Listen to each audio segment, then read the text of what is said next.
నమస్కారం. న్యూస్ విజన్కు స్వాగతం. ముందుగా వార్తల్లోని ముఖ్యాంశాలు.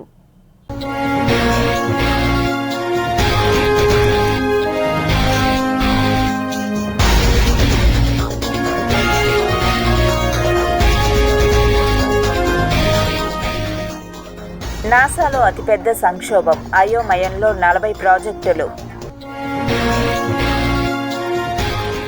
దేశంలో మొట్టమొదటి అన్లాక్ టెస్ట్ అంతరిక్ష ప్రయోగాలలో ఇస్రో మరో ముందడుగు.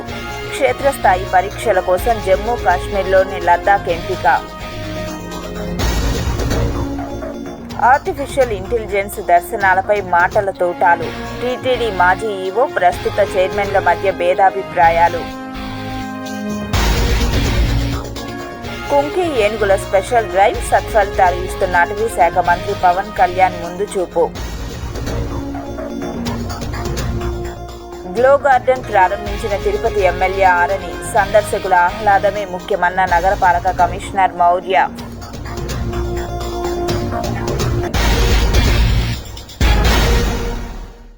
తిరుపతి జిల్లా పరిధిలోని పలు ఫెర్టిలిటీ సెంటర్లను డిఎంహెచ్ఓ బాలకృష్ణ నాయక్ ఆకస్మికంగా తనిఖీ చేసి రికార్డులను పరిశీలించడం జరిగిందని తెలిపారు.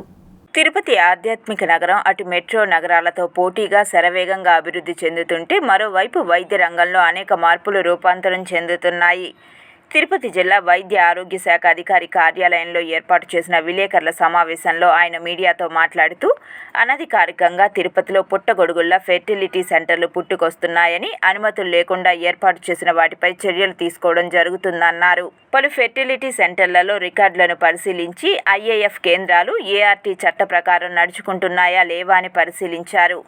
నిబంధనల ప్రకారం నడుచుకొని వాటిపై వైద్య శాఖ చట్ట ప్రకారం చర్యలకు ఉపేక్షించబోమని అన్నారు. సో దానికి కూడా మేము అవన్నీ చూడడం జరిగింది. అది కూడా తిరువణమలై కేసు, అక్కడ తమిళనాడు వాళ్ళ కేసులు ఉన్నాయి అవి. సో అది వాళ్ళ మేము వెళ్ళినప్పుడు లేరు వాళ్ళతో ఇంటర్వ్యూ చేసుకుందామంటే వేరే ఆర్టీ కేసెస్ ఉన్నాయి. వాళ్ళని కూడా అడిగి తెలుసుకోవడం జరిగింది. ఎంత ఫీజు కలెక్ట్ చేస్తున్నారు ఏమనేది కూడా వాళ్ళు. మేము పోయినప్పుడు అక్కడ ఈ సిటిజన్ చార్ట్ డిస్ప్లే చేయాలి, అంటే రేట్స్ అన్నీ ఇవ్వాలి. వాళ్ళు సిటిజన్ చార్ట్ డిస్ప్లే చేయలేదు అక్కడ. దాని మీద కూడా మేము షోకాజ్ నోటీసు జారీ చేయడం జరిగింది. దాని ఎక్స్ప్లెనేషన్ వచ్చిన తర్వాత ఎందుకు కారణాలు తెలుసుకొని వాళ్ళ మీద కూడా కఠిన చర్యలు తీసుకోవడానికి మేము రెడీగా ఉన్నాము. మిగతా సెంటర్స్లో కూడా అన్ని సెంటర్స్ కూడా విజిట్ చేయడం జరిగింది. ఇప్పుడు కూడా మా టీం వాళ్ళు కూడా అన్ని చోట్ల నిన్న కూడా కొన్ని సెంటర్స్ విజిట్ చేయడం జరిగింది. ఈరోజు కూడా వెళ్ళారు ఆ టీంలో డిఐఓ, నోడల్ ఆఫీసరు, తర్వాత డిప్యూటీ డెమోలు వీళ్ళందరూ ఉంటారు. వీళ్ళందరూ విజిట్ చేసి ఏమైనా అవకతవకలు ఉంటే మాకు గుర్తించి వాళ్ళ మీద షోకాజ్ నోటీస్ ఇచ్చి యాక్షన్ తీసుకోవడానికి మేము రెడీగా ఉంటాం సార్. ఆర్టిఫిషియల్ ఇంటెలిజెన్స్ ద్వారా త్వరితగతిన భక్తులకు దర్శనం కల్పించడం అసాధ్యమని ఆంధ్రప్రదేశ్ రాష్ట్ర మాజీ చీఫ్ సెక్రటరీ ఎల్వి సుబ్రహ్మణ్యం తెలిపారు. ఆర్టిఫిషియల్ ఇంటెలిజెన్స్ మన మానవుడు తన శక్తితో దాన్ని గ్రహించినా కూడా మనకు అనేక పరిమితులు ఉన్నాయి ఆలయంలో. కొన్నిసార్లు భక్తులకి సౌకర్యం కల్పిద్దామని చెప్పి పెద్దలు ఆ విధంగా ఆలోచన చేసి వ్యక్తపరిచారు, కానీ అది ఆచరణ అసంభవం అని చెప్పి నేను సవినయంగా వారికి మనవి చేస్తూ ఆ ఆలోచనని దయచేసి విరమించుకుని దాని గురించి అనవసరంగా ధనాన్ని వ్యయం చేయకుండా వచ్చిన భక్తులకి ఇవాళ జరిపిస్తున్న దర్శన సమయం కూడా అందరికీ ఆమోదమే, కానీ కొన్ని సౌకర్యాలు కొంచెం మనం దాన్ని అభివృద్ధి చేయగలిగితే ఇంకా చాలా బాగుంటుంది అని వారికి నేను మీ ద్వారా సవినయంగా మనవి చేస్తూ ఆ ఆలోచనకి స్వస్తి చెప్పవలసిందిగా పెద్దలందరినీ కోరుతున్నాను. ఏఐ విధానంపై మాజీ ఈవో, సీనియర్ ఐఏఎస్ అధికారి ఎల్వి సుబ్రహ్మణ్యం చేసిన వ్యాఖ్యలను ఖండించారు టీటీడీ చైర్మన్ బిఆర్ నాయుడు.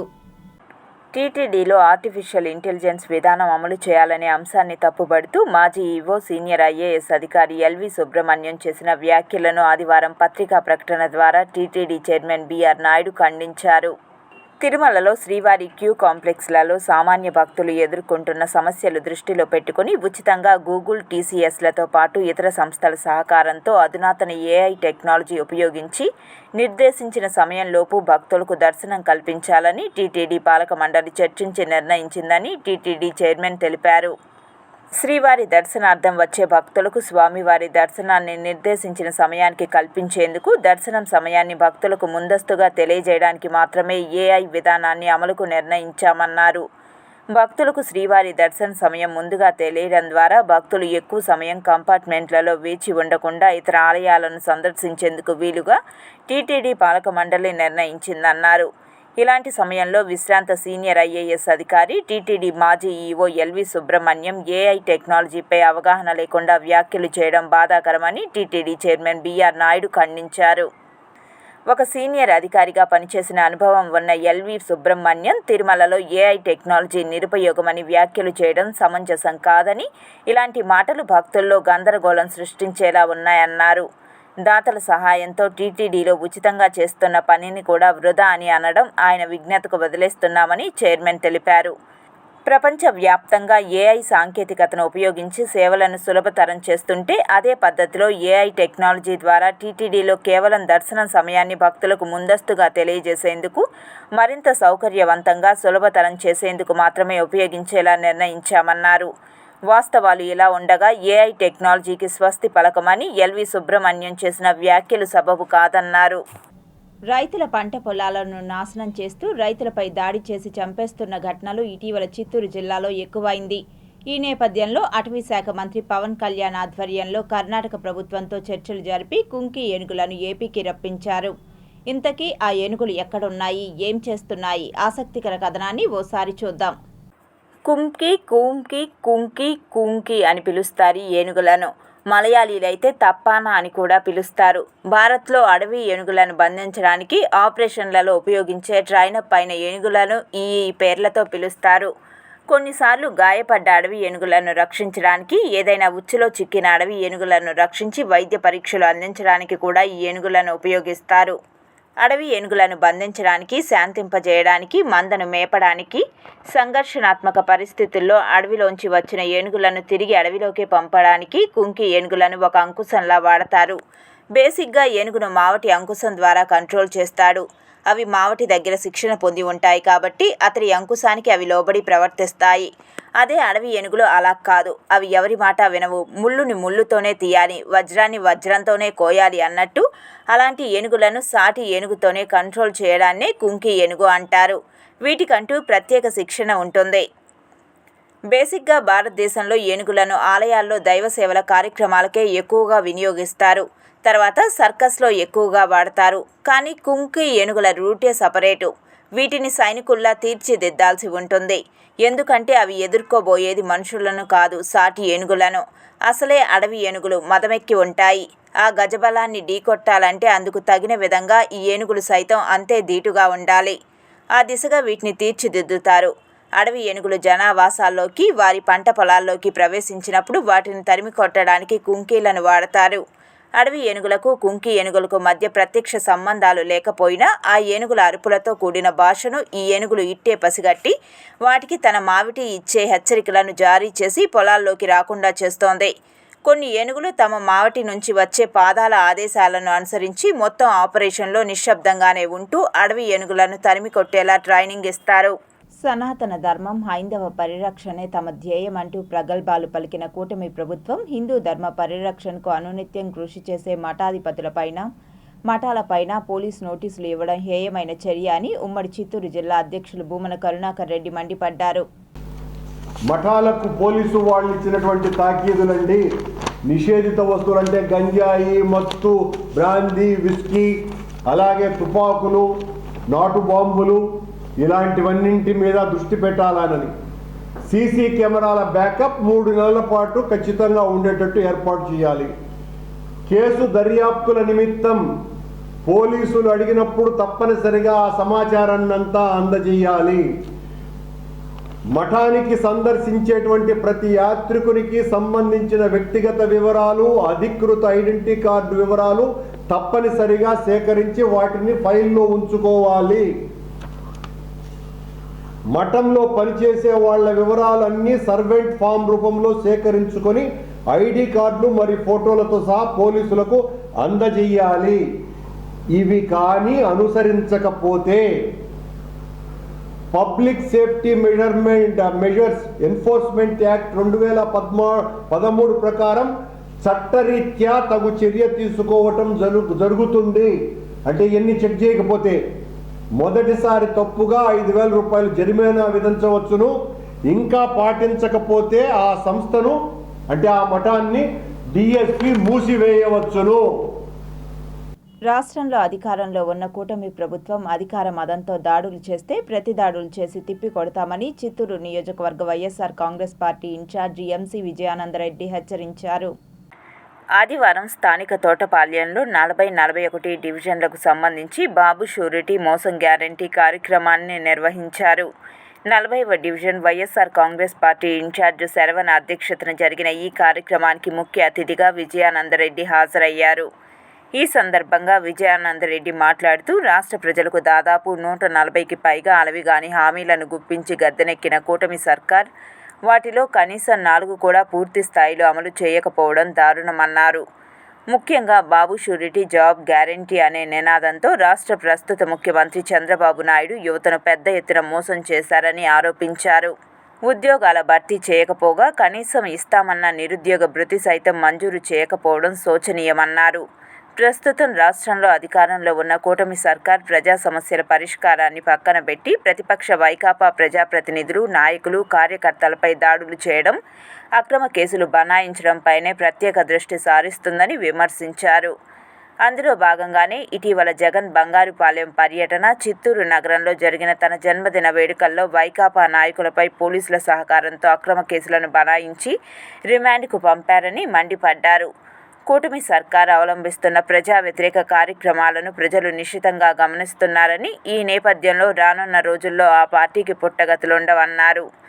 కూటమి సర్కార్ ఏడాది పాలనలో 90% ప్రజా వ్యతిరేకతను చవిచూస్తుందని, దీన్ని తమ పార్టీకి అనుకూలంగా మలుచుకునేందుకు ప్రతి ఒక్క వైకాపా నాయకుడు, కార్యకర్త శక్తి వంచన లేకుండా కృషి చేయాలని పిలుపునిచ్చారు. అనంతరం హాజరైన పలువురు ప్రముఖులు ప్రసంగించారు. ఈ కార్యక్రమంలో పెద్ద ఎత్తున ప్రజలు పాల్గొన్నారు. సాధన మహిళా అభ్యుదయ సేవా సంఘం ఆధ్వర్యంలో ఉచిత మెగా వైద్య శిబిరాన్ని నిర్వహించారు. తిరుపతి 13వ డివిజన్ పరిధిలోని న్యూ ఇందిరానగర్ కాలనీ వాసులకు ఉచిత మెగా మెడికల్ క్యాంపును నిర్వహించారు. ఈ కార్యక్రమానికి ముఖ్య అతిథిగా corporator Anjaneyulu, SC, ST vigilance and monitoring committee సభ్యులు రాపూరు ప్రసాద్ విచ్చేసి ప్రారంభించారు. ఈ సందర్భంగా వారు మాట్లాడుతూ బడుగు బలహీన వర్గాలు నివసించే ప్రాంతంలో ఇటువంటి వైద్య శిబిరాన్ని ఏర్పాటు చేసి దీర్ఘకాలిక వ్యాధుల నుంచి విముక్తి పొందేందుకు వైద్య శిబిరాలు దోహదపడతాయన్నారు. ఈ వైద్య శిబిరంలో బీపీ, షుగర్, కొలెస్ట్రాల్, థైరాయిడ్, గుండెకు సంబంధించిన పరీక్షలను నిర్వహించారని అన్నారు. ఈ ఉచిత మెడికల్ క్యాంపులో కాలనీ వాసులు పెద్ద సంఖ్యలో పాల్గొన్నారని తెలిపారు. ఈరోజు స్నేహితులు దినోత్సవంగా న్యూయిందర్ నగర్లో ఉన్న ప్రజలు, అభిమానులు అందరూ కలుసుకొని ఉచిత వైద్య సేవ కార్యక్రమాన్ని చేపట్టారు.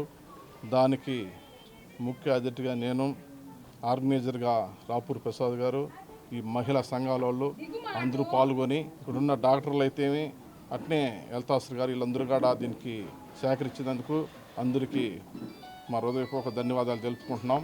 వారితో పాటు ఎంఎస్ హాస్పిటల్స్ వారు కూడా వారి యొక్క సంయుక్త ఆధ్వర్యంలో ఇంతటి మంచి కార్యక్రమాన్ని ఏర్పాటు చేసినందుకు మరొకసారి వారికి మా యొక్క హృదయపూర్వక నమస్కారాలు.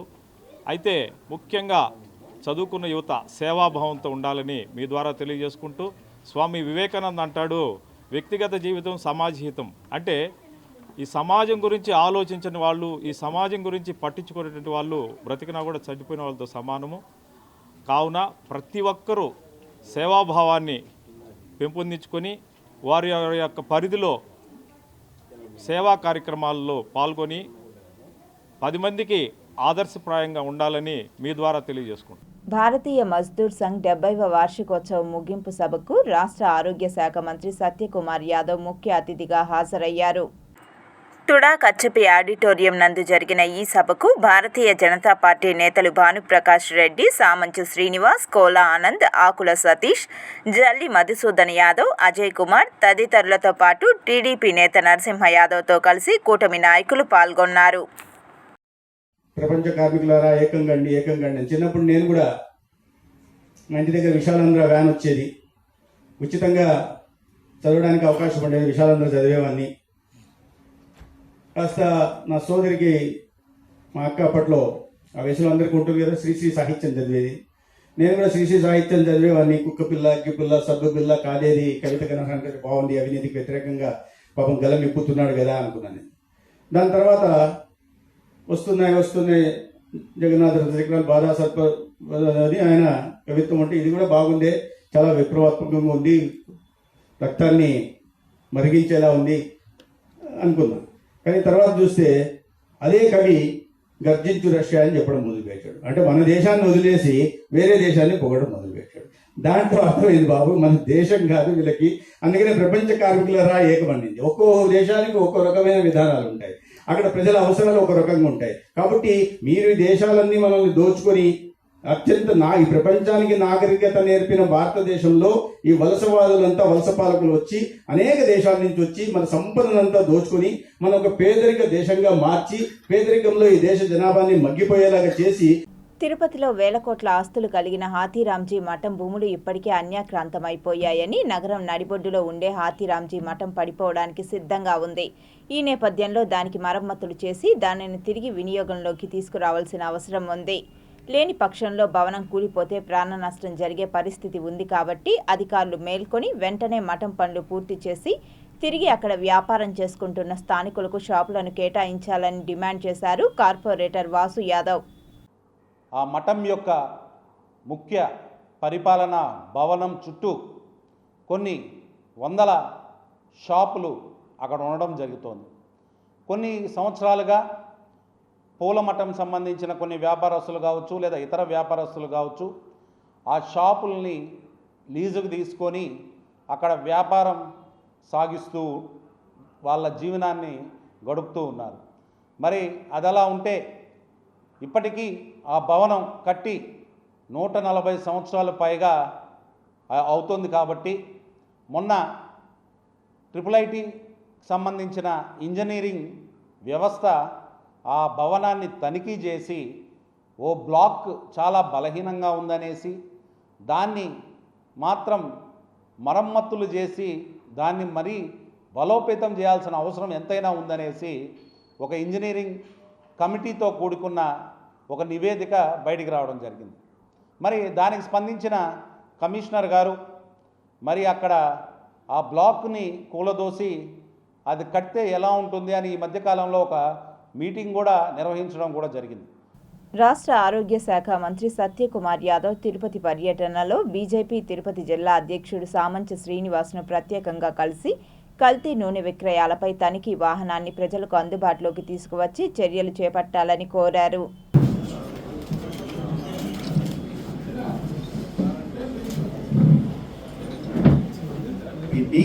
ఫుడ్ సేఫ్టీ అంటారు. నిధులు ఇస్తామంటే కూడా రాష్ట్రం నుంచి ప్రతిపాదనలు పోగా మనం అధికారంలోకి వచ్చిన తర్వాత ఇవన్నీ క్యాన్సర్ కేసులు పెరుగుతున్నాయి, ఇతరత్ర కేసులు పెరుగుతున్నాయి, నాన్ కమ్యూనికబుల్ డిసీజెస్ పెరుగుతున్నాయి. కాబట్టి దీనికి ఫుడ్ ప్రధాన కారణము, ఆ జీవన శైలి కూడా ప్రధాన కారణం కదా అని చెప్పి సెంటర్కి వెళ్ళాం. వెళ్తే food safety standards authority of India మేము 5 సంవత్సరాల నుంచి అడుగుతున్నాం, అది తీసుకోలేదు. అంటే మేము మొదటి సంవత్సరంలో మనకి 88 రిపోర్ట్ ఇచ్చారు. దాని కింద సేఫ్టీ అండ్ గిల్స్ అది ఇచ్చి 3 ల్యాబ్లు, తిరుపతిలో ఒకటి, విశాఖపట్నంలో ఒకటి, కర్నూలులో ఒకటి, 3 గుంటూరులో ఒకటి కట్టడానికి కూడా అవకాశం ఇచ్చి తిరుమలలో ప్రత్యేకంగా ఇంకో ల్యాబ్ కూడా ఇచ్చారు. ఇవన్నీ కేంద్ర ప్రభుత్వమే నిధులు ఇచ్చింది. అయితే సమస్య ల్యాబ్లన్నీ వచ్చాయి. ఇక్కడ చూస్తే ఈ స్వాతంత్రం వచ్చింది, మన రాష్ట్ర విభజన జరిగిన తర్వాత ఈ కొత్త డిపార్ట్మెంట్ విభజన జరిగిన తర్వాత హెడ్ క్వార్టర్స్ లో 279 మంది ఈ స్టాఫ్ ఉండాల్సి వస్తే కేవలం 6 మంది ఉన్నారు. 273 ఖాళీలు ఉన్నాయి. దీన్ని మనం సర్వేలెన్స్ అంటాం. దీంట్లో స్టాచ్యుటరీ, జనరల్ సర్వేలెన్స్ ఉంటాయి. జనరల్ కూడా స్టాచ్యుటరీ అంటే ఖచ్చితంగా శిక్ష పడేలాగా చేసే సర్వేలెన్స్ చేయాలి. Tirupati Karakambadi road Atlantic school వద్ద పుష్పగిరి మఠం నందు ఈ నెల 15వ తేదీ సాయంత్రం 4 గంటలకు తలపెట్టిన సామూహిక వరలక్ష్మి వ్రత పూజకు మహిళలంతా తరలి రావాలని తిరుపతి జిల్లా బ్రాహ్మణ సంఘాల సేవా సమితి కార్యవర్గ కమిటీ తిరుపతి ప్రెస్ క్లబ్లో వెల్లడించారు. రాష్ట్రం అంతా నియోజకవర్గాలు అన్నీ కూడా, తిరుపతి జిల్లాలో ఉన్నటువంటి నియోజకవర్గాలు అన్నీ కూడా తిరిగి అన్ని బ్రాహ్మణ సంఘాల చేత మాట్లాడి వాళ్ళందరినీ కూడా ఒక గొడుగు కిందకి తీసుకుని వచ్చి ఆ గొడుగు కింద అంటే ఆ సమూహంగా ఏర్పడే సమూహం పక్షాన కార్యక్రమాలు చేస్తే బాగుంటుందనేటువంటి ఉద్దేశం చేత తిరుపతి జిల్లా బ్రాహ్మణ సంక్షేమ సంఘాల సమాఖ్య, తిరుపతి జిల్లా బ్రాహ్మణ సంఘాల సేవా సమితి అనేటువంటి ఒక సంస్థను గత మే నెల 30వ తేదీన ప్రారంభించి ప్రమాణ స్వీకారోత్సవాలను కూడా చేయడం జరిగింది. ఆ ఆంధ్రప్రదేశ్ తిరుపతి జిల్లా బ్రాహ్మణ సంఘాల సేవా సమితి ఆధ్వర్యంలో ఈ నెల 15వ తేదీన తొట్టతొలిగా శ్రావణ మాసం ప్రయుక్తంగా వరమహాలక్ష్మి వ్రతాన్ని ఏర్పాటు చేయాలని చెప్పేసి భావిస్తూ ఉన్నాం. తిరుపతిలోని రామకృష్ణ మిషన్ ఆశ్రమం 10వ వార్షికోత్సవం సందర్భంగా 3 రోజుల పాటు వివిధ కార్యక్రమాలు ఆశ్రమంలో నిర్వహిస్తున్నారు. తిరుపతి రామకృష్ణ మిషన్ ఆశ్రమం స్థాపించి 10 వసంతాలు పూర్తయిన సందర్భంగా 3 రోజుల పాటు పెద్దలకు, పురుషులకు, మహిళలకు సత్సంగ కార్యక్రమాలు నిర్వహిస్తున్నారు.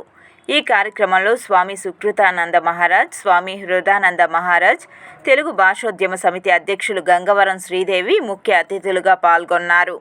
ఈ కార్యక్రమంలో స్వామివారి సత్సంగం సూచనలతో దైనందిక జీవితం ఎలా గడపాలో, అసలైన ప్రశాంతత అంటే ఏమిటో వంటి పలు అంశాలను ప్రసంగించారు.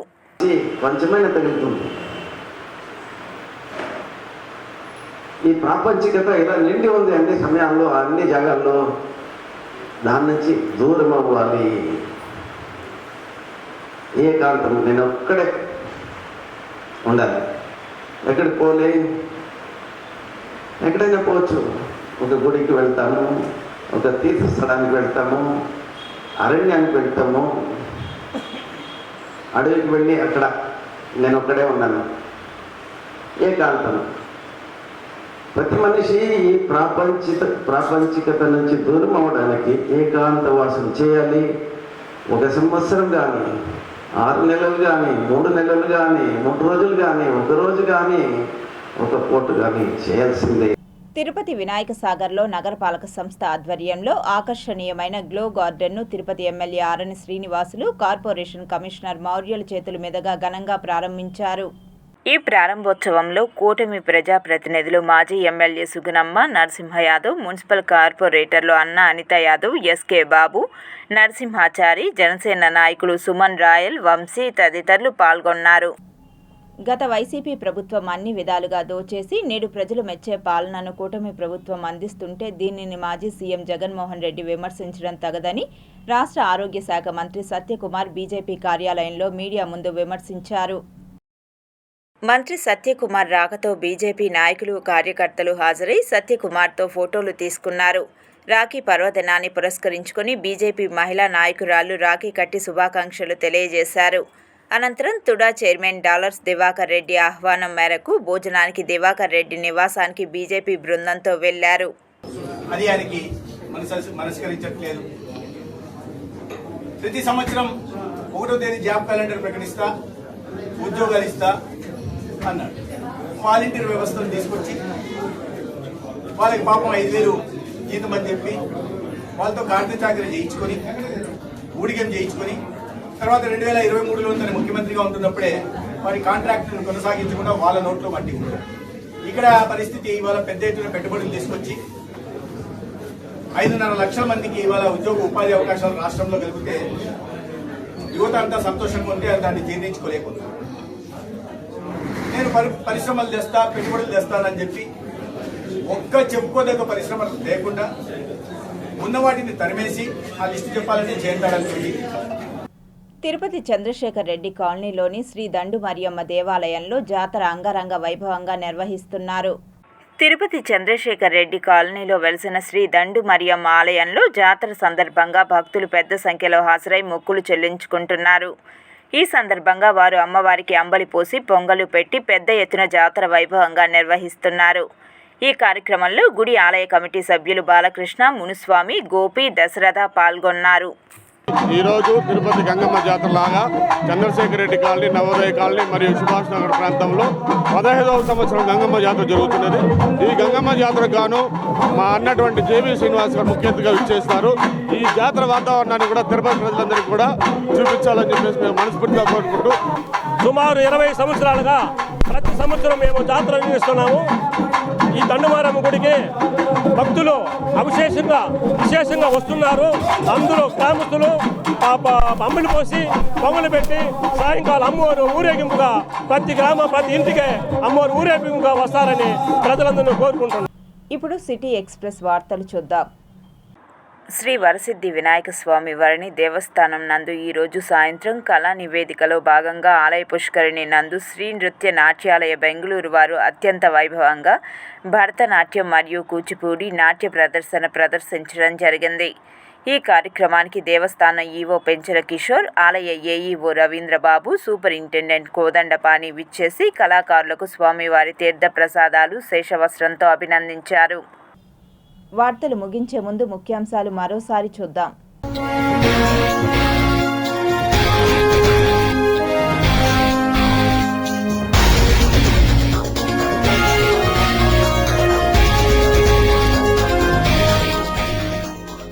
నాసాలో అతిపెద్ద సంక్షోభం, అయోమయంలో 40 ప్రాజెక్టులు. దేశంలో మొట్టమొదటి అన్లాక్ టెస్ట్ అంతరిక్ష ప్రయోగాలలో ఇస్రో మరో ముందడుగు. క్షేత్రస్థాయి పరీక్షల కోసం జమ్మూ కాశ్మీర్లోని లద్దాఖ్ ఎంపిక. ఆర్టిఫిషియల్ ఇంటెలిజెన్స్ దర్శనాలపై మాటల తోటాలు. టీటీడీ మాజీ ఈవో, ప్రస్తుత చైర్మన్ల మధ్య భేదాభిప్రాయాలు. కుంకి ఏనుగుల స్పెషల్ డ్రైవ్ సత్ఫలితాలు ఇస్తున్న అటవీ శాఖ మంత్రి పవన్ కళ్యాణ్ ముందు చూపు. గ్లో గార్డెన్ ప్రారంభించిన తిరుపతి ఎమ్మెల్యే ఆరణి, సందర్శకుల ఆహ్లాదమే ముఖ్యమన్న నగరపాలక కమిషనర్ మౌర్య.